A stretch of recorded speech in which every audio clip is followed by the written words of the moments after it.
Akbarat, Assalamualaikum. Oo, Ibrahim ödün may. Ödüm la o da söyledin la o mu? Ay biliyorsun. Hem oldu. Sevda sattıktan Ay, yani. söyleme sevda. Neme mi? Hava. Maşinler senki mi? Bular mı? Ay. Dükana eylek beylek oto çöpe katlarını idindim de bulardan vaktinde. Söyle mi? İnnem öyde çağalar oyun yapıyor olin maranın. Ay bir amatlı bakadan birayin diyen kim kötönüyen vaat ediyen var. Masin almana geldi. Maşinler mana gel keyfine gelen. Masin misile değerler o. Gülyalak masinler da aynı görüyen. Bunun bakaya da inaylık bulun. Ey sana gerek bolsa var Ibrahim'za. Aha. Takıç puldat, çıgıt puldat berisen beriyen. Çıgıt puldat? Şunu. Allah'ım sen gidip alfabet ödün gidip o. Şunu mi? Mesele de şu ara. Yine stayan kadar. Üstet ödümün kıda. Arkanayla tatına. Ay bunlar vara. Ava. Satmasam vara.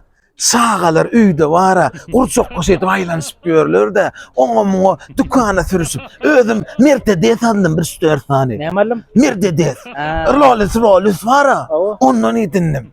Söyle. Oo. Küsünmeyin ya. Pul gerek mi? Pulun bağ mı lan? Pul ken. Wesen. Züge dağı saganak.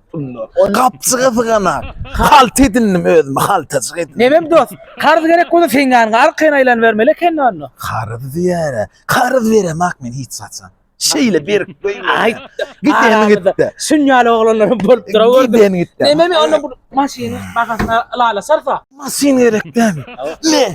Çayla islen. Sakkıç pulu da Allah gitti. Yo akbaratça. Bana 30 adam var ya öldür bunu maşini. Men o odasıma otlumun sökmay. Haylandır. Hemen lağır et durma yo ne hemen müşteriler janget duran hemen sen maşinle tekerini Kelien bas kelien. ne hemen işte lağırdap durdun Masin satın. are gözün ağrısın oynat durmadı bedirengalı maşin tekerlerini utan salça Assalamu alaikum am maşinlik gel müşteriler geliyor salça lağırdap durma bol al bedirengalı o maşin ay maşin o emmi demek